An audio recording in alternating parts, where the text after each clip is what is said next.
이 아침 저와 여러분 주신 하나님의 말씀 베드로전서 2장 16절부터 25절까지의 말씀을 봉독하여 드립니다. 너희는 자유가 있으나 그 자유로 악을 가리는 데 쓰지 말고 오직 하나님의 종과 같이 하라. 무사람을 공경하며 형제를 사랑하며 하나님을 두려워하며 왕을 존대하라. 사환들아 범사에 두려워함으로 주인들에게 순종하되 선하고 관용하는 자에게만 아니요 또한 까다로운 자에게도 그리하라. 부당하게 고난을 받아도 하나님을 생각함으로 슬픔을 참으면 이는 아름다우나 죄가 있어 매를 맞고 참으면 무슨 칭찬이 있으리요. 그러나 선을 행함으로 고난을 받고 참으면 이는 하나님 앞에서 아름다우니라. 이를 위하여 너희가 부르심을 받았으니 그리스도도 너희를 위하여 고난을 받으사 너희에게 본을 끼쳐 그 자치를 따라오게 하려 하셨느니라. 그는 죄를 범하지 아니하시고 그의 입에 거짓도 없으시며 욕을 당하시되 맞대 욕하지 아니하시고 고난을 당하시되 위협하지 아니하시고 오직 공의로 심판하시는 이에게 부탁하시며 친히 나무에 달며 그 몸으로 우리 죄를 담당하셨으니 이는 우리로 죄에 대하여 죽고 의에 대하여 살게 하려 하심이라. 그가 채찍에 맞음으로 너희는 나음을 얻었나니 너희가 전에는 양과 같이 길을 잃었더니 이제는 너희 영혼의 목자와 감독 되신 이에게로 돌아왔느니라. 아멘. 어떤 집사님이 회사에 갔다가 여직원들끼리 하는 얘기들을 들었습니다. 한 여직원이 그럽니다. 금중에서 뭐가 제일 귀한 줄 아나? 이러면서 세 가지가 있다는 거예요. 그랬더니 한 여직원이 말합니다. 금중에 제일 귀한 것은 불금 아이가? 이러는 거예요. 불금. 불타는 금요일을 불금이라고 그럽니다. 불타는 금요일 날 그냥 신나게 놀고 인생을 즐겁게 사는 거지 이렇게 얘기했습니다. 그러니까 옆에 있던 여직원이 무슨 소리 하노? 네 나이에. 금중에 제일 귀한 금은 적금이다. 돈을 모아놔야 시집을 가지.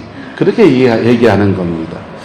그 옆에 있는 여직원이 그럽니다. 이 사람아, 인생의 즐거움을 뭔지 모르네. 요즘 봐라, 텔레비에 봐라, 준실에 먹방이 뜨지 않느냐. 음식을 맛있게 하려면은 소금이 정말 중요하다. 금중에 제일 귀한 금은 바로 소금이다. 그렇게 얘기하는 겁니다. 셋이서 깔깔거리면서 농담을 주고받는 이야기를 들으면서 이 집사님이 이거 들어가지고 아내한테 써먹어야 되겠다 싶어서 열심히 떼껴 적었습니다. 그리고 집에 와가지고는 아내한테 말합니다. 여보, 금중에 제일 귀한 금이 뭔지 아나? 세 가지가 있는데. 그리고 불금이 어쩌고 소금이 어쩌고 적금이 어쩌고 막 얘기했습니다. 그랬더니 아내가 남편 뒤통수를 탁 치면서 뭐라고 한지 아세요? 이 양반아, 현금이 제일 중요해. 금이나 가져와. 그랬다는 거예요. 여러분, 어쩌면 현대사회에 가장 꼭 맞는 얘기인지도 모르겠습니다. 우리는 불금도 좋고요, 적금도 좋고요, 소금도 좋고 현금도 좋습니다. 그러나 그리스도인들이 가장 소중하게 여겨야 될 금이 있는데 뭔지 아십니까? 어째 우리 성도들은 똑똑하셔. 금중에 제일 소중한 금은, 성도들이 소중하게 여겨야 될 금은 바로 지금이라는 겁니다. 지금 여기 이곳에서 오늘 내게 주어진 삶 속에서 주님의 뜻을 발견하고 오늘 내가 무엇을 할 것인가 알고 오늘 내가 해야 될 일을 내일 미루지 않고 충실하게 살아가는 오늘 이 지금이 있는 사람들은 내일도 있고요, 과거도 아름답게 만들어지고 조성되어지고 축복의 터에 서게 될 줄로 믿습니다. 할렐루야. 우리는 지금 무슨 절기를 보내고 있는 줄 아세요? 네, 사순절 절기를 보내고 있습니다. 교회에서 추수감사절은 11월 첫 주나 10월 마지막 주중 정도에서 한 번 하는 날입니다. 그리고 맥주감사절은 7월 첫 주에 한 번 이렇게 절기를 지내요. 신년주일은요, 1년에 한 번 이렇게 매년 첫 달에 첫 주간에 이제 신년주간을 지내지요. 그런데 절기를 좀 길게 잡고 절기를 지키는 때가 교회에서 두 번 있습니다. 하나는 사순절이고 또 하나는 대강절, 대림절이라고 합니다. 사순절은 뭘 말하느냐 하면은 예수님께서 이 땅에 오셔서 십자가에 죽으시기 전, 십자가에 죽으셨는데 죽으신 날, 금요일이라고 그래요. 성금요일이에요. 그 십자가에 죽으신 날 그 전부터 40일을 세하려서 우리가 영혼을 다스리고 절제하고 훈련의 시간을 삼자라고 하는 것이 사순절입니다. 대림절은 먼저 아세요? 예수님이 성탄절에 탄생하셨잖아요. 예수님 성탄절 전에 4주간을 정해서 주님이 초림 때로 오신 분을 맞은 사람들이 있는데, 우리도 예수님 재림하시는 주님을 맞이할 준비를 하자라고 해서 4주간 동안 주님 맞을 것을 준비하는 절기로 대림절 주간을 지킵니다. 우리는 지금 무슨 주간을 지킨다고요? 사순절. 이 사순절 주간에 성도들은 전통적으로 어떻게 이 사순절 주간을 지켜왔는가 하면요, 자기의 삶에 작은 절제를 하나씩 하는 것으로 이 사순절 주간을 지켜왔어요. 그래서 이것이 때로는 부작용이 돼서 남미에 가면 브라질에 무슨 축제가 있습니까? 리오 카니발 축제가 있습니다. 리오 카니발 축제는 어떤 축제냐 하면, 이 브라질이나 남미 쪽은 이게 캐톨릭을 믿거든요. 캐톨릭을 믿는데 사순절 주간이 되면 뭘 절제하느냐? 다 술도 절제하고 대부분 절제하는 게 술 절제. 또 무슨 절제겠어요? 예, 사람마다 다른데 고기를 먹는 것을 절제. 또 어떤 사람들은요 초콜릿을 절제. 또 어떤 사람들은요 술집 가서 그냥 술 퍼먹는 거 절제. 성행위 이런 거 음란 행위하는 거 절제. 여러 가지 제목의 삶의 제목들을 절제합니다. 그러니까 사순절 절제일이 40일 동안 해야 되니까 40일 동안 절제하기 전에 시큰 먹자, 시큰 즐기자 해가지고 빨가벗고 나와가지고 그냥 저리에서 춤추고 그냥 난잡하게 온갖 즐기고 난 뒤에 그 다음 땡 치면 사순절 시작되면 입국 다물고 주여 이러고 있는 거예요. 여러분, 우리가 이 사순절 동안에 저와 여러분의 삶에 절제 훈련들이 되어지게 되기를 예수 이름으로 축복합니다. 근데 그렇게 절제하는 것은 무엇을 위해서 절제하는 겁니까? 그날만 지키자고 절제하는 게 아니라 우리 생활 전체에서 하나님께 드려지는 거룩한 삶의 훈련들을 차원으로 이거 한번 해보자 라고 하는 것입니다. 할렐루야. 교회에서 가끔씩 그 고난주간 때 하고, 우리 교회는 그 다음에 신년주간 때 일주일 동안 그 특별 새벽 기도회를 합니다. 특별 새벽 기도회 왜 하는 줄 아세요? 일주일 동안만 새벽 기도를 하자라고 하는 겁니까? 요거 기반 삼아서 계속 새벽 기도하는 생활이 몸에 배이십시오라고 훈련 차원에 하는 겁니까? 훈련 차원이죠. 매일 새벽 기도하는 것이 성도들의 몸에 배이게 해주려고 훈련 차원에 한번 확 모아가지고 같이 하는 거라고요. 그런데 그와 같이 우리가 사순절 절기를 보내면서 우리의 삶에 절제하는 것이 몸에 훈련되어지면 그것이 우리 인생의 놀라운 은혜와 영광과 부활의 역사까지 가는 여정 안에서 이 절제 훈련이 되어지면 신앙 안에서 아름다운 역사들이, 열매들이 우리의 삶에 맺어지는 줄 믿습니다. 할렐루야. 그렇게 돼서 부활절 때까지 절제하고 그 다음부터는 다시 이거 마시고 이거 붓고 또 뭐하고 이러라고 하는 겁니까? 아니요.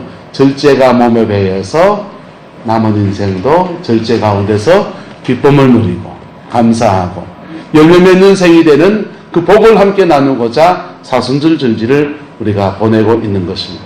할렐루야. 사실은 지난 주간부터 우리가 시작을 했는데 명절 주간이어서 사순절 설교를 오늘 이제 첫 번 이렇게 나누게 됩니다. 여러분, 첫 번째 우리가 사순절을 보내면서 예수님의 십자가가 무슨 의미를 가지고 있는가라고 하는 것들을 우리가 깨달아야 합니다.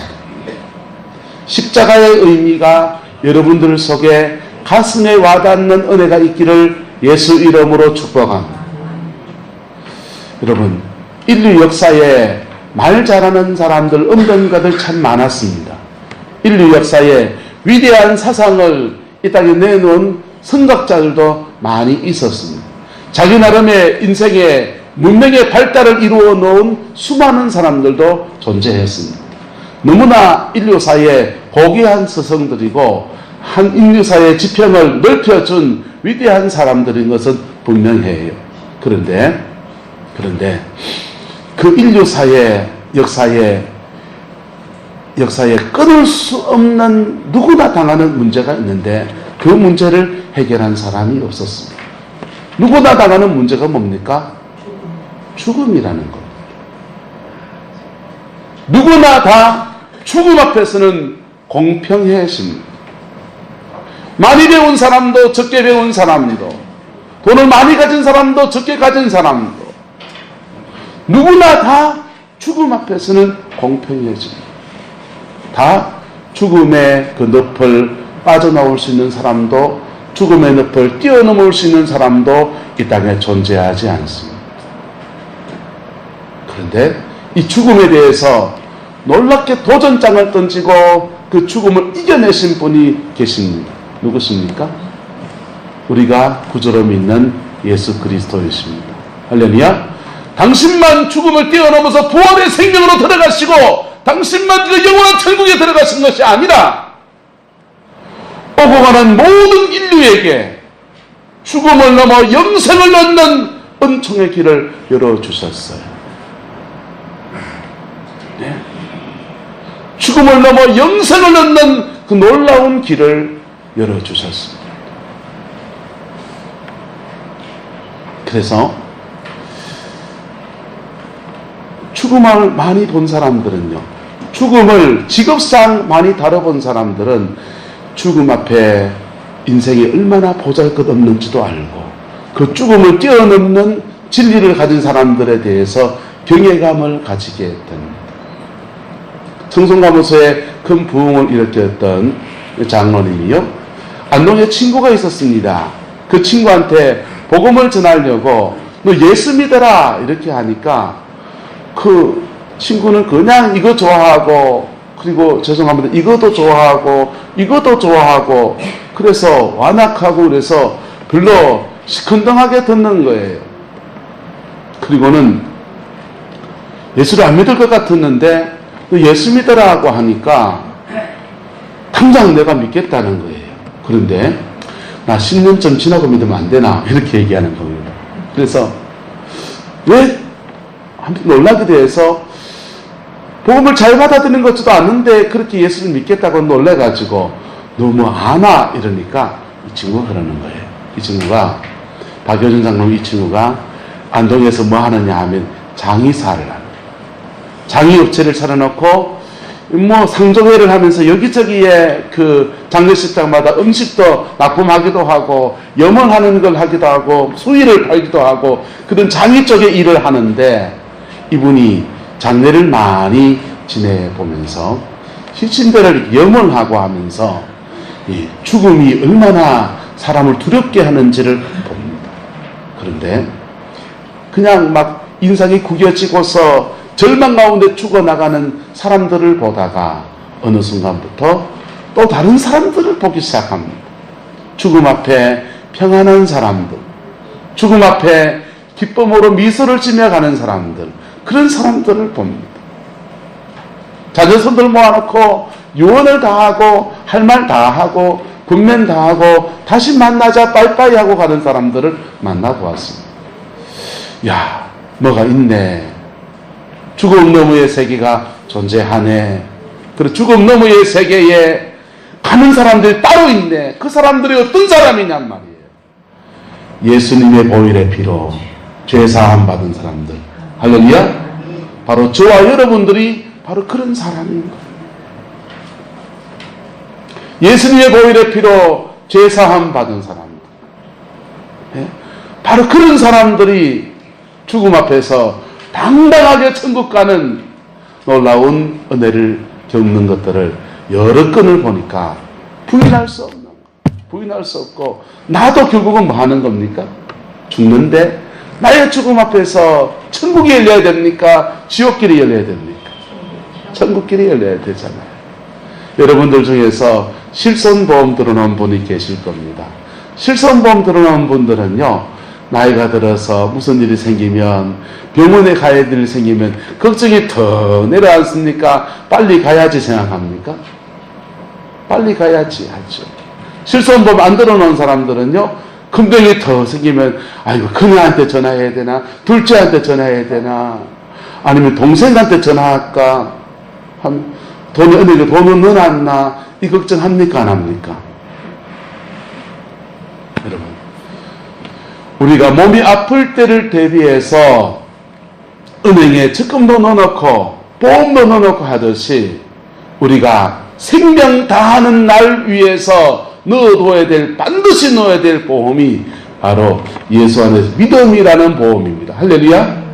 그 믿음이라는 보험을 넣어놓은 사람은요, 믿음이라는 보험을 넣어놓은 사람은 원주의 목사가 가서 장례를 집례해주는 그것이 기쁜 정도가 아니고, 사람이 많아서 호상이 되어서 그냥 이 사람 저 사람 와서 문상격 많은 것이 호상이 아니고, 그의 영혼이 죽음을 뚫고 저 천국에 가는 놀라운 은혜를 누리게 되는 거예요.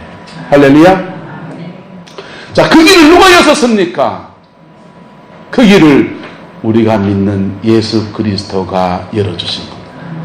내가 곧 길이요 진리요 생명이니 나로 말미암지 않고는 아버지께로 올 자가 없느니라. 십자가의 위대한 의미는 첫 번째, 이 죽음을 뛰어넘는 은혜를 우리에게 주시는 거예요. 두 번째, 십자가의 놀라운 위대한 의미는 뭐냐 하면요, 그 십자가의 보혈의 피가 우리의 죄를 사하여 줍니다. 죄를 사하여 주는 것을 통해서 놀라운 복이 쏟아지는데, 죄 사함을 받으면 사단이 나를 장난칠 끈덕지가 있다 없다? 없어지는 거예요. 네. 보세요. 형하고 동생하고 둘이서 이렇게 사이가 별로 좋지를 않습니다. 근데 이 둘째가 아버지가 아끼는 소중한 뭘 이렇게 깨트려 버렸습니다. 도자기를 깨트렸다고 합시다. 아버지가 아끼는 소중히 여기는 도자기를 깨트렸습니다. 그리고는 걱정이 산산이 되었습니다. 형이 위로해주고 내가 변호해줄게 해야 됩니까? 고자질 해야 됩니까? 위로하고 변호해줘야 되잖아요. 그 형이 근데 고자질한 것도 아니고 위로하고 변호해준 것도 아니고 그러는 거예요. 나는 바떼이 이라는 거예요. 그리고는 무슨 일 생길 때마다 동생을 시켜먹습니다. 네 가서 지옥에 사온나? 형, 난 밤에 무서워. 나는 바떼이 갔다 올게. 지옥에 사오. 배가 출출합니다. 라면이 먹고 싶네. 라면 한 개 끓여 먹으면 좋겠는데 네 라면 한번 끓여봐라. 형, 나 라면 못 끓여봤어. 나는 바떼이. 그래 꼴짝없이 그 라면 끓여가지고 형한테 갖다 봤지. 맨날 며칠을 계속 동생을 나는 바떼이 가지고 괴롭혀 먹는 겁니다. 동생이 이게 너무너무 힘들어요. 너무너무 힘들어요. 그래서 아버지한테 갔습니다. 아빠, 여차 해서 아빠 그 아끼는 그 항아리를 내가 깨뜨렸어요. 그랬더니 아빠가 이렇게 안아주면서 이 녀석아, 나는 항아리보다 네가 더 소중하다. 안아준 겁니다. 이제 자유를 얻었습니다. 그 다음 날이었습니다. 형이 또 심부름 시켰겠는지 애야 저 가서 뭐 사온나 이러는 거예요. 응, 나 가기 싫어. 나는 바떼이. 봐서 못 자랐고. 사단이 우리를 괴롭히는 것은 마치 그와 같습니다. 우리가 하나님께 지은 죄 하나, 주님의 마음을 상하게 했던 그런 것들을 끈덕지 잡고서 계속해서 우리를 참소하면서 괴롭히는 거예요. 그런데 우리가 주님께 고백하는 순간, 그리고 하나님이 우리 모든 죄를 사하여 주는 순간, 사단이 나는 받되 하는 그 모든 권리와 권세가 사라져버리는 거예요. 할렐루야. 십자가의 영광은 그래서 이 땅 가운데서 원수마귀가 행한 모든 일들을 끊어내고 쫓아내고 파하고 깨뜨리는 놀라운 하늘의 권세를 나타내게 됩니다. 그래서 주님 앞에 자신의 잘못된 것들과 허물들을 고백하는 사람들에게는 그 보혈의 피가 그를 확 덮어주기 때문에 사단이 그를 장난치지를 못해요. 괴롭히지를 못해요. 보혈의 그 능력이 저와 여러분들에게 이루어지게 되기를 예수 이름으로 축복합니다. 세 번째, 십자가의 그 놀라운 권세와 능력은 뭐냐 하면요, 하나님과 보혈의 피로 우리와 주님과 화평함이 되었습니다. 죄 사함을 받았어요. 그러면 하나님 편에서 우리에게 주시려고 했던 수많은 것들이 있는데 그놈의 죄 때문에, 그놈의 상처 때문에 주지 못했던 것이 그냥 막 쏟아지기 시작합니다. 할렐루야. 제 친구 중에서 저랑 같이 영남대학교 금속과를 졸업하고 이 친구는 대학원에 갔어요. 대학원에 갔는데 이 친구가 경북 예천 양반동네 출신입니다. 근데요, 대학교 4학년 때 영문과 여학생하고 그 시기 뭐 시기 해가지고 그만 애를 가진 거예요. 대학원에 진학했는데 애를 자취방에서 둘이서 그냥 뭐 그래 돼서 애를 낳게 됐어요. 그 애를 키워야 되는데 예천 시골 어르신이 양반동네라고요. 이 녀석이 집안의 명예를 더럽히다니 하면서 막 호적에서 파 뿌린다는 거. 졸지에 시골서 올라오던 돈도 안 오고요. 시골서 지원해주던 똑똑한 아이라고 도예지에 공부시켜서 대학까지 시키는데 그래 바람나가지고 살림 차려가지고 그래 됐다 하니까 너무 부모님이 속상해가지고는 용돈도 끊어버리고 다 끊어진 거. 그래서 저희들이 이제 친구들이니까 막 애 분유값이라도 모아야지 하면서 십시일반 보태가지고 이 친구 분유값을 태워주고 보태주고 그랬다고요. 그런데 어느 날이었습니다. 예천 그 어르신들이 이래 경북 경산 영남대까지 오셔가지고 둘이를 꾸려 앉혀놓고 가운데 애를 딱 놔두고 한참을 봅니다. 내 친구 보고 그 자매를 보고 그 애를 보고 이래 세 번 보더니 아무 말씀 안 하시고 이럽니다. 이 애를 보이 내가 아무 할 말이 없다. 그리고 집에 돌아가셨어요. 뭐 가타부타 말씀도 없으시고 아무 할 말이 없다. 이마 한마디 하시고 고향에 예천에 돌아가시고 그날부터 예천에서 전화가 오기 시작합니다. 얘야 그 아는 괜찮나? 젖은 똑바로 먹였나? 분유는 뭘 먹이냐? 기저귀는 어떻게 하고 있느냐? 계속 전화 오면서 매달 용돈에다가 뭐가지 같이 옵니까? 양육비까지 따박따박 보내줍니다. 여러분, 우리와 하나님 사이에 어그런 관계일 때는 주님이 주시고 싶은 것도 못하고 우리가 받고 싶은 것도 주님께 받을 수가 없었는데 십자가의 보혈의 피가 우리의 죄 문제를 해결해주고 우리의 깊은 상처의 문제를 싸매어주면 우리와 주님과 화평함이 이루어집니다. 할렐루야. 그 화평함 중에 하나님이 우리가 주시고자 하신 것들이 마구마구 쏟아지는 거예요. 마구마구 쏟아지는 거예요. 왜? 우리 하나님과 우리와의 사이는 어떤 사이이길래요? 하나님이 자기 형상대로 소중하게 지은 사람들, 할렐루야. 하나님의 자녀로 인침받은 사람들이기 때문에 하나님이 당신의 자녀를 향해서 놀랍게 부어주는 은혜가 막 쏟아지는 거예요. 그래서 성경은 말합니다. 자기 아들을 아끼지 아니하시고 우리 모든 사람을 위하여 내어주신 이가 어찌 그 아들과 함께 모든 것을 은사로 주지 아니하시겠느냐. 이게 십자가를 통해서 우리에게 주어지는 하나님의 큰 축복인 것입니다. 십자가 보혈이 우리에게 쏟아지는 순간 우리의 삶에 가득 부어지는 놀라운 영광인 것입니다. 할렐루야. 그 영광에 도달하는 저와 여러분 되시기를 예수님의 이름으로 축복합니다. 그러면 이 십자가의 영광을 어떤 사람이 얻게 되느냐? 어떤 사람이? 첫 번째 교회를 나와야죠. 교회를 나와서 뭘 들어야 됩니까? 주님의 말씀을 들어야 돼요.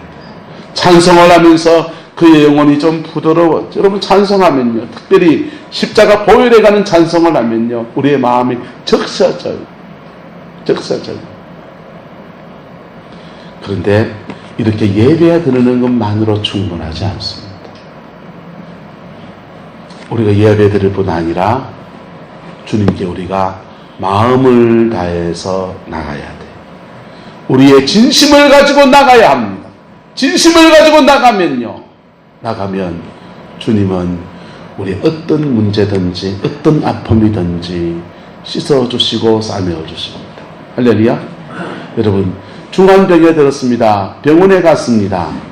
병원에 가서 의사가 부인과 개통이라서 아랫도리를 다 내리라고 합니다. 내려야 됩니까? 그 주마 있어야 됩니까? 그때는 내려야 되잖아요. 맞지요? 그래서 가급적 누굴 찾습니까? 여자 의사를 찾잖아요. 하나님 앞에 우리가 주님 내 인생에 무너진 내 인생을 고쳐주시옵소서라고 하고 나갈 때는 우리가 주님 앞에 내 수치와 아픔과 눈물까지 다 그냥 공개하면서 나가려고 하는 마음의 자세가 필요합니다. 고쳐주세요. 근데요, 이거는 드러내지 마세요. 그건 없어요. 수술하려고 마음먹었으면 수술복 갈아입고 그 부분만 확실하게 칼로 오픈해서 째야 되는 겁니다. 할렐루야. 십자가 앞에 그런 각오하고 나갈 때 십자가의 영광이 그의 가정과 삶에 쏟아져 내려와. 그래서 예배당에 앉아서 똑같은 설교를 듣는데도 똑같은 말씀을 받는데도 십자가의 그 영광에 도달하는 사람이 있는가 하면 먹고 주마인 사람이 존재하는 거예요. 십자가의 주인공이 되는 사람이 있는가 하면 십자가 주변에 서서 멀찍이 보는 사람이 존재하는 겁니다. 십자가 보혈의 그 능력 안에서 여러분이 주인공 되시기를 예수 이름으로 축복합니다. 여러분이 주인공 되세요. 주인공 되면요, 하나님이 주시는 놀라운 은혜의 선물들이 쏟아집니다. 제가 부산에 있을 때 얘기를 가끔씩 했지요. 부산에 김경순 집사님이라는 분이 계셨어요. 교회에서 중직자 선거하는데 이분이 권사가 될 1순위 순위였습니다. 그런데 그 교회 안에 이 폐가 좀 많아져서 뭐 이래저래 하다 보니까 이분을 배제하라는 그런 운동이 일어난 겁니다. 그래서요, 이분이요, 권사돼야 되는데 떨어졌어요. 이분이 평소에는 뭐라고 했냐면요, 성경에는 집사는 나오고 장로는 나오는데 권사는 안 나오니까 나는 좀 이따 장로 바로 하랍니다. 이런 분이었습니다. 근데요, 권사 떨어졌는데 마음이 믿었던 사람한테 배신당했다라고 하는 그런 마음, 나를 외면당했다라는 그런 마음이 마음에 깊이 박힌 겁니다. 그런데 그게 그분이 십자가 앞에서는 계기가 되었습니다. 다른 사람들 같으면요, 이놈의 교회 없나? 교회 옮겨버린다 생각하고요. 예? 그리고 내가 교회에서 헌신하게 이 말 많은데 내한테 그럴 수 있나 하면서 여기저기 투덜투덜 하면서 시간을 보내도 아무 할 말이 없을 거예요. 정당하지 않았거든요. 그런데 이분이요, 자신의 그 상한 마음을 교회 와서 하나님 앞에 눈물로 고백하며 나갔는데 그냥 펑펑 우는 거예요. 제가 담당 교구 목사인데 막 쉽게 위로도 못 해주겠더라. 지켜만 보고 있었습니다. 매일 아침마다 교회 와가지고 하나님 앞에 하면서 웁니다. 콧물이 이렇게 나왔다가 이렇게 들어갔다가. 선생님 부인이세요. 똑똑하고요, 공부할 만큼 한 사람이고요, 기부인이라고요, 고상하고 교양 있는 분이라고요. 그런데 콧물이 이렇게 나왔다가 이렇게 막 들어가는데 그것도 잊어버리고 그냥 얼마나 마음이 상했던지 몇 주간 동안 교회 와서 펑펑 웁니다. 그러더니 안 보여요. 아이고, 마음 상해서 교회 옮겼는가 보다. 신방을 갔더랬습니다. 신방을 갔더니 이런 얘기를 합니다.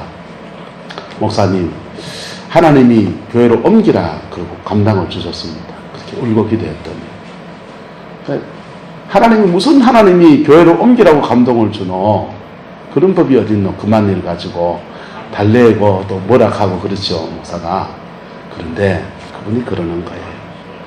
그래서 저도 이 시집 와서 처음 다닌 교회고 이 교회에서 뼈를 묻으려고 이 교회가 정들었는데 그럴 수는 없다고 하나님 앞에 그러고 있는데, 남편이 학교 선생님이신데 청년 때는 교회를 다니다가 그렇게 저렇게 하면서 세상으로 가서 교회를 안 다니시는데, 남편이 길거리를 지나다가 부산에 포도원 교회라고 좀 무서운 교회였습니다. 김문흥 목사님이라고 압니까?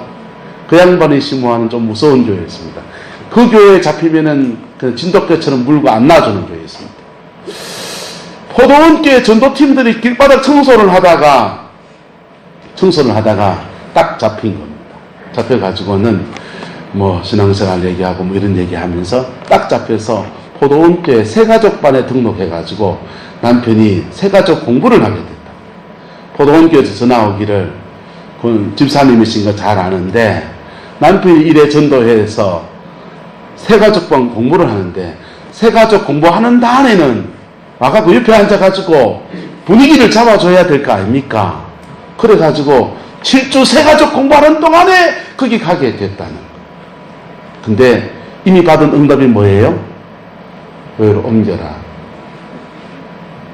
근데 그게 계기가 돼서 포도원교로 옮겨갔습니다. 여러분, 권사 되는 게 좋습니까? 남편 구원받고 함께 신앙생활 하는 게 좋습니까? 하나님이 십자가 앞에 서서 상한 마음을 찢으며 나갔더니 하나님 비교할 수 없는 놀라운 은혜를 그에게 쏟아부어 주신 거예요. 그분요, 포도원교회 전도왕이 됐어요. 남편은요, 그렇게 신앙생활 시작해가 지금 장로님 됐습니다. 하나님 앞에 가정이 온전히 세워지는 것이 더 좋은 겁니까? 권사 딱지 붙이는 게 더 좋은 겁니까? 하나님이 주시는 십자가 앞에 설 때에 주어지는 복은 우리가 생각하지도 못한 놀라운 것들을 우리에게 쏟아부어 주시는 겁니다. 문제는 똑같은 십자가에 관한 얘기를 들어도 이것이 내 가슴에 맺혀지고 내 가슴에 갈급함 가운데서 이것을 이루어 가려고 하면은 하나님 앞에 낮아져야 한다는 거예요. 그래서 하나님이 때로는 우리를 억지로 꺾어서 낮추십니다. 그분은 권사 떨어지는 게 낮아져. 인생에 시험 들었습니까? 십자가를 만난 놀라운 기회인 것입니다. 상처 주는 사람이 있습니까? 예수님의 십자가를 만난 놀라운 은혜의 기회인 것입니다. 죄에 쓰러졌습니까? 그리스도의 십자가를 붙들어야만 되는 절대 절명의 위기이기도 하지만 놀라운 인생의 기회이기도 한 것입니다. 할렐루야. 그래서 듣는 것만으로 충분하지 않는 거예요. 복음을 듣는 것만으로 충분하지 않고 그 복음 앞에 반응하는 사람에게 십자가는 언제나 어제나 오늘이나 영원토록 동일하게 변하지 않는 영광으로 다가오는 것입니다. 할렐루야. 그 복이 저와 여러분에 있기를 예수 이름으로 축복합니다. 그런데 오늘 얘기를 조금 더 하려고 했습니다만 축만 넘기고 다음 주로 넘깁시다. 그 십자가를 통해서 덕을 보려고 하는 정도가 아니라 그 십자가의 도를 전하는 사람, 그 십자가의 본을 쫓아가는 사람들이 존재하는 겁니다. 오늘 선정해 보십시오. 21절에 이를 위하여 너희가 부르심을 받았으니 그리스도도 너희를 위하여 고난을 받으사 너희에게 무엇을 끼쳐요? 본을 끼쳐 그 자취를 따라오게 하셨느니라.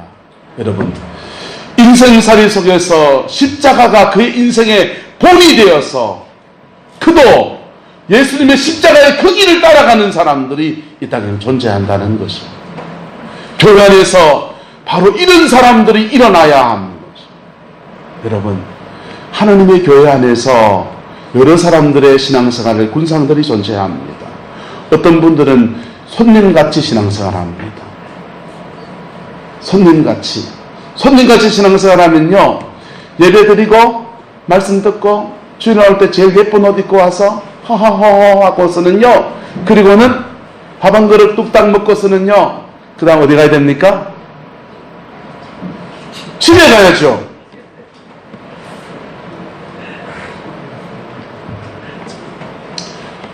교회에서 일정 기간 동안 교회에서 손님으로 그분들을 대접해야 됩니까? 안 해야 됩니까? 대접해야지요. 교회 장례일가 승왕 쉼터 같은 거 합니다. 할머니들이 쭉 오십니다. 할머니들 손님입니까? 진장입니까? 손님이잖아요. 그러면요, 주방에서 한차자 권사님하고 김원조 권사님하고 또 뭐 이복수 지사님 이런저런 분들이 막 모여서 막 오남선사 막 모여가지고 준비하고 식사 준비 막 해놓거든요. 그 다음 찬송 노래 부르는 시간 끝나고 김문성 교사 레크레이션 하는 시간 끝나면 이제 손님들 뭐 해주는 시간입니까? 반미 주는 시간입니다. 그래서 어르신들 좋아하는 음식도 쫙 차려서 식사 맛있게 하시고 그 다음에 이제 안녕히 가세요 인사하면 그분들은요 잘 있으라고 가는 겁니다. 그리고 밥 먹은 게 미안하니까 어떤 분들은요 부조하듯이 교회 헌금도 올려주시고 그러면 아이고 이건 알려도 되는데 하면서 또 받기도 하고 그렇습니다. 여러분 신앙생활하면서 우리가 교회생활하면서 일정 기간 손님처럼 신앙생활할 수 있습니다. 있습니까 없습니까? 10년째 손님이면요 옆 사람부터 얘기합시다. 주인의식을 가집시다. 주인의식을 가져야 돼요. 10년째 손님이면 곤란한 겁니다. 신앙생활 1년, 2년, 3년 이래 하고 나면요. 그 다음 어느 순간 지나면은 아이고 내가 이 교회가 내 교회인데 내 마음을 다하고 내 정성을 다하고 내 뜻을 다해서 이 교회에서 신앙생활 할 텐데 마르고 닳도록 이 교회 신앙생활 할 텐데 그때부터는요 손님이 아니고 뭡니까? 주인의식을 갖춰야 돼요. 주인의식 같은 사람들은요 밥 먹고 나면요 아무리 예쁜 옷 입고 와서 다 끄덕 벗어놓고 손 걷어붙이고 어디 갑니까? 주방 가서 설거지하고 할렐루야? 그 사람이 주인이에요. 네? 교회 이렇게 보면은 어디 저 더러운 데 있으면은 청소하고 토요일마다 교회 청소하시는 분들이 뵈면요 얼마나 마르고 딸도록 닦으시는지 건물이 색깔깔이면은 완전히 닦으면 확 표가 날 텐데 내가 보면 저 쎄하고 저래 돼가지고 저거 아무리 닦아도 별로 표가 안 나는 것 같은데도 그렇게 닦아서 그냥 최선을 다해서 그 주인의식입니다. 할렐루야. 여러분 우리가 신앙생활하면서 교회 안에서 손님의식에서 주인의식으로 옮겨지기를 예수 이름으로 축복합니다. 이 주인의식에서 좀 더 나간 사람들이 있습니다. 좀 더 나간 사람들이 있습니다. 그분들은 바로 따라서 종의 마음을 가진 사람들입니다. 그분들은 종의 마음을 가진 분들. 예수님도 십자가의 길을 걸어갈 때 벌거벗고 맨발로 걸어갔어요. 그 당시 유대사회에서요 벌거벗고 맨발로 걷는 사람들은 종이나 그렇게 걷는 거예요. 예수님도 십자가의 길을 걸어갈 때는요 맨발로 걸어갔어요. 종의 길입니다. 내가 죽는 길이라. 내 욕심 꺾고 남을 숨기는 여정을 걸어가는 사람입니다. 그게 바로 종의 여정을 걷는 사람들인 것입니다. 여러분 교회 안에서 이 종의 길을 걷는 사람들이 일어나면 그 교회는 은혜가 있습니다. 교회 안에서 손님들만 바글바글 하면요 섬겨줄 사람이 없으니까 문제가 심각해요.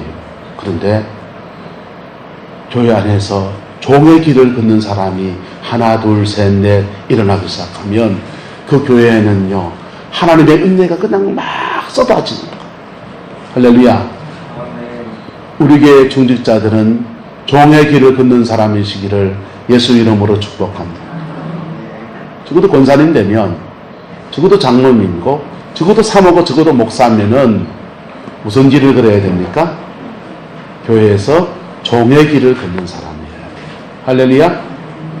우리 교회 집사님들은 주인의식 있는 사람 되기를 예수 이름으로 축복합니다. 교회의 집사면요 집사란 말이 뭡니까? 교회 살림살이 전체를 관여하고 돈세 아닌 사람이 집사라고 그러는 거예요. 그래 그 사람들은요 주인의식 가지고 교회를 섬기는 거예요. 할렐루야. 자, 그런데 그렇게 살아가는 삶의 태도를 가진 사람이 가정 안에서 일어나면 가정 안에서 놀라운 믿음의 열매가 맺어지는 겁니다.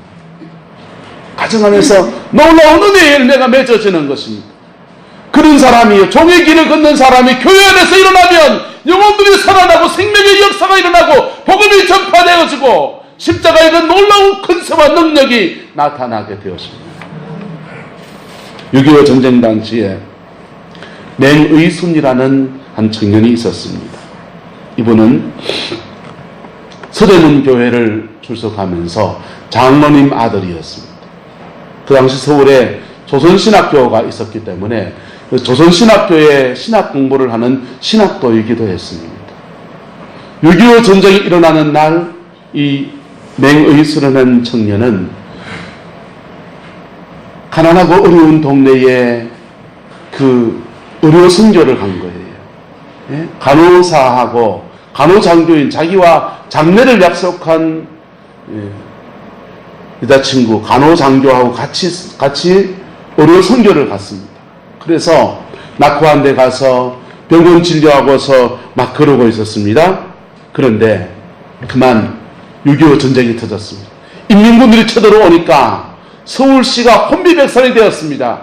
다들 그냥 막 도망가기 바쁩니다. 맹의순이라는 친구도 이 청년도 자기가 그때 이렇게 그 의료 선교 나갈 때 같이 갔던 학생 한 명하고 둘이서 그냥 도망가기 바쁩니다. 도망가다가 그만 인민군에게 잡혔습니다. 인민군한테 잡혀가지고는 국군 뭔 줄 알고 그냥 막 고문을 당하고 그러다가 맹의순이라는 청년하고 둘이서 탈출을 하든지 나왔어요. 탈출해서 나와서 쫓아나왔는데 이제는 그만 국군한테 잡힌 겁니다.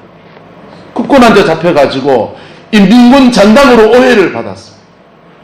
그래서 포로가 돼가지고 거제도 포로 수용소에 끌려갔습니다.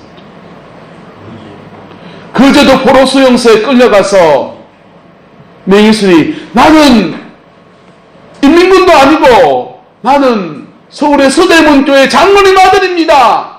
난 조선신학교 신학생입니다. 아무리 자신이 항변해도 아무도 들어주지 않는 겁니다. 그러다가 자기는 자기대로 그런데 함께 선교 같이 나갔던 그 학생이 거제도 포도 수용소에서 탈출하다가 총에 빵 맞아서 쏴 죽임을 당합니다. 이제는 자신을 항변하는 것도 그렇고 내가 책임져야 될 사람까지 죽는 거 보니까는 낙심이 되고 지쳐버립니다. 하나님이 살아계시다면 어찌 이럴 수가 있는가? 하나님이 살아계시다면은 내가 왜 포로 수용소에 있고 하나님이 살아계시다면은 왜 선교여행 같이 가서 그렇게 수고한 그 아이가 총에 맞아 죽어나가야 되는가? 그게 무신론자의 수준에 떨어지고 마음은 피폐해지고 아무 소망 없이 포로 수용소에서 하루하루를 보내고 있습니다. 그런데 그렇게 수용소 생활을 하다가 한날은 인민군 말고 중공군이 또 왔잖아요. 중공군에서 잡혀온 어린 포로가 한 명이 거기 왔는데 중공군이 찬송을 부르는 거예요. 중공군이 찬송을 부릅니다. 내 주를 가까이 하게 함은 십자가 짐 같은 고생이나 이 찬송을 부르는데 중국말로 막 부르니까 아무도 못 알아듣죠. 이 맹의순도 가사는 못 알아듣겠는데 곡조가 찬송인 거예요. 나는 신학생인데 지금 무신론자가 되어 가는데 저 친구는 남의 나라 전쟁에 끌려와서 여기서도 찬송을 부르네. 그때 맹의순의 청년이 그 중공군 포로하고 마음을 모아서 그 포로 수용소 안에서 교회를 시작합니다. 광야교회라는 교회를 시작했습니다. 그 포로 수용소 내에서 처음으로 예배를 드리기 시작하고 교회가 시작되어진 것입니다. 북한군과 이북에서 온 사람들과 그 다음에 중국에서 왔다가 중국문으로 와서 참전했던 그 친구들을 위해서 예배가 개설된 것입니다. 예배가 개설되고 설교는 누가 합니까? 신학생인 맹희순이 설교를 합니다. 중국어로 된 성경 구절 한 구절 한 구절 적어서 그 구절을 낭독해 주면서 떠듬떠듬 중국어 설교를 하고 한국말로 설교를 하면서 그렇게 예배를 드리게 됩니다. 서울에서 가족들이 찾아왔습니다. 은순아, 네가 여기 있으면 왜 있느냐? 여기다 큰일 난다. 빨리 나가자. 그러니까 아버지, 저는 여기서 할 일이 생겼어요. 저는 지금 나갈 수가 없어요.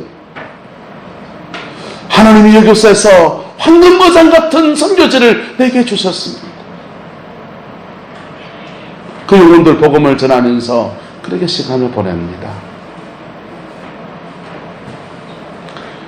그리고 포로 그 해방을 이틀 앞두고 이분이요, 중국군 환자들을 돌보다가 그렇게 마지막 생명을 다했어요.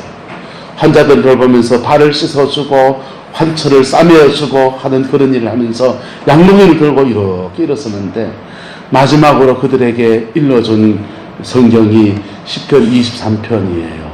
여호와는 나의 목자시니 내가 부족함이 없으리로다. 마지막 소절이 뭡니까? 내 잔이 넘치나이다. 그 구절을 내 잔이 넘치나이다. 이 소절을 쭉 이렇게 읽어주고서는, 그리고는 물동이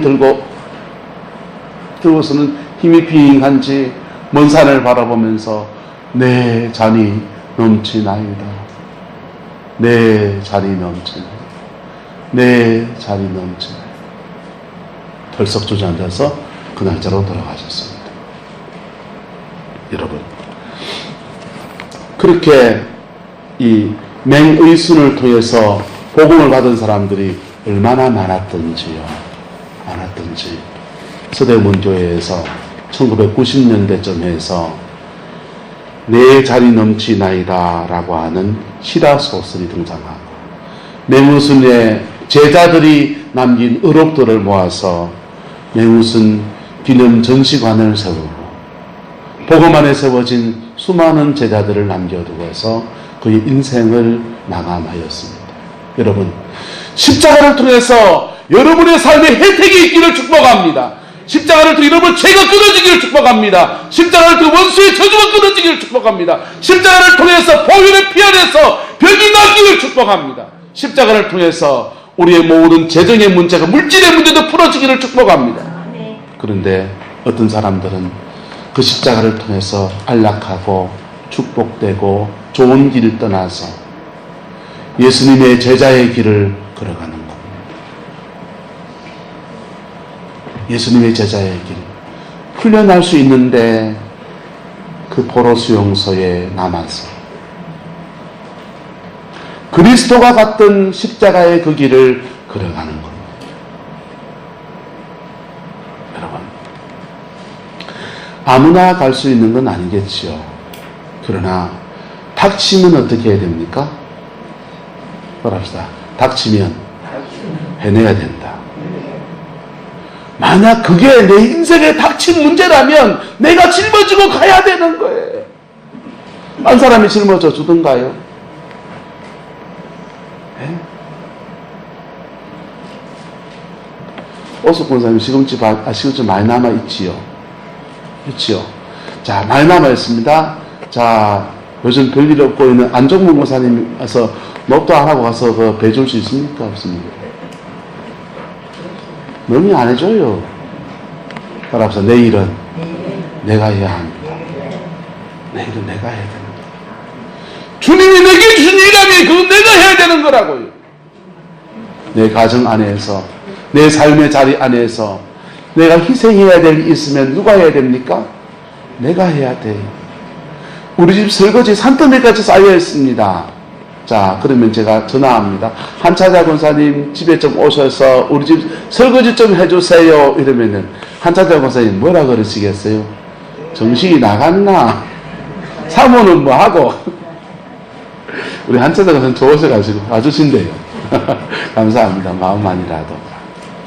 여러분, 내 일은 누가 해야 됩니까? 내가 해야 돼. 여러분의 가정과 삶 안에서 짊어져야 될 십자가가 있다니까요.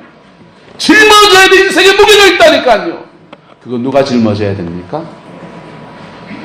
내가 짊어져야 돼. 근데 감사하게도 우리가 그 짐 짊어지려고 마음먹으면 성령이 한없는 은혜로 도와주시는 거예요. 성령이 한없는 능력으로 도와주시는 거예요. 우리 마음에 알 수 없는 기쁨을 쏟아부어 주시는 거예요. 여러분 남은 인생에 열매 맺는 생이 되기를 주의 이름으로 축복합니다. 그러려면요, 지금 여기서 해야 될 일 지금 하세요. 가정 안에서 내가 지금 짊어져야 될 지금 짊어지시고요. 도피하지 말고요. 내 거 내가 하고 내 집 내가 짊어지고 주인의 집 가지시고요. 그래 하시고 한 걸음 더 나가서 종의 길을 걸어가십시오. 종의 길을 걸어가십시오. 할렐루야. 종의 길을 걸어가십시오. 그러면요, 십자가의 그 길을 걸어간 자에게는 부활의 영광이 놀랍게 쏟아지고요, 하늘의 큰 상이 그에게 부어지는 겁니다. 그 열매는 가히 상상할 수 없는 은혜로 쏟아지는 겁니다. 예수님은 이것을 위해서 본을 남겨주셨고, 우리에게 때로는 어떤 사람에게 그가 지기에 무거운 것 같은 십자가의 길을 우리에게 요구하시기도 합니다. 근데 막상 목회를 이렇게 보면요, 정말 짐져야 될 때는 사람이 안 보여요.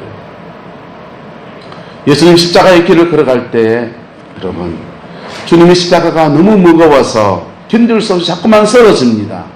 로마의 군인이 예수님 사정 편히 입장 고려 배려해 줄 사람입니까? 다그칠 사람입니까?